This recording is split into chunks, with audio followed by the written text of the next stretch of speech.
Today, we're taking a closer look at the E2 Retro Classic Wireless Bluetooth on-ear headphones. While I normally prefer showing the actual product in hand due to certain technical constraints, you'll be watching a detailed screencast review instead.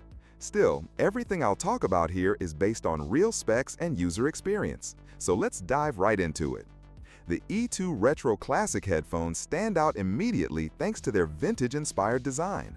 The aesthetic is a strong nod to classic audio gear from the late 70s and early 80s, which will appeal to anyone who appreciates that retro vibe. The outer ear cups feature a leather-textured finish with metal-style accents that give it a high-end look even though it stays in the affordable range.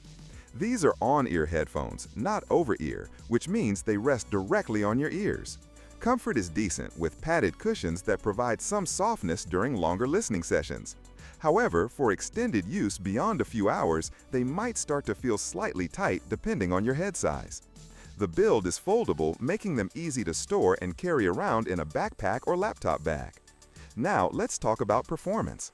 The E2 comes with 40mm dynamic drivers, which deliver a fairly punchy sound. Bass is prominent but not overwhelming, and mids and highs are reasonably clear.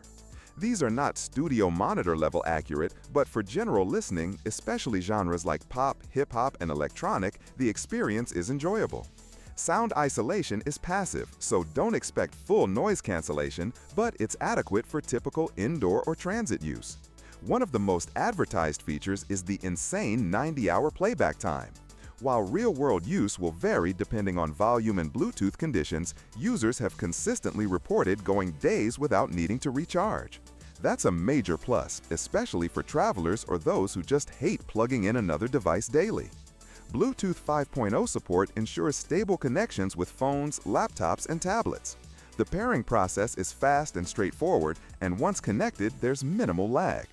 Unfortunately, there's no multi-point connection support. You can't connect to multiple devices at the same time, which would have been a nice addition.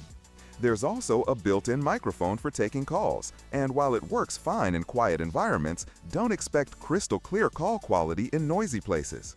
Controls are located on the ear cup with buttons for volume, play pause, and skipping tracks. The button layout is functional but might take a little getting used to without looking. You will find a link to buy this and other models at a discount in the description below the video. You can place your order right now. Battery charging is done via USB-C, which is a modern touch. A full charge takes around 2.5 hours. There's no wireless charging or fast charge feature, but considering the long battery life, that's forgivable. There's also a 3.5mm jack for wired listening, which is great for when the battery finally runs out or for use with devices that don't support Bluetooth. This makes the E2 versatile in various listening environments. A few downsides worth noting. The headphones do not come with a carrying case, which would have been a useful addition given their portable nature. Also, the plastic components, while lightweight, feel slightly fragile in areas like the hinge and folding joints. Durability over the long term may be a concern if you're rough on your gear. For the price, the E2 Retro Classic Wireless Bluetooth headphones offer a solid balance of style, functionality, and battery performance. They're not going to compete with premium models in terms of sound detail or build quality, but for everyday casual listening, they get the job done with some flair. If you're into vintage aesthetics, want a reliable pair of Bluetooth headphones with excellent battery life, and don't need advanced features like ANC or multi-point pairing, these could be a great match. If you found this video helpful, please give it a like and subscribe for more honest reviews like this one.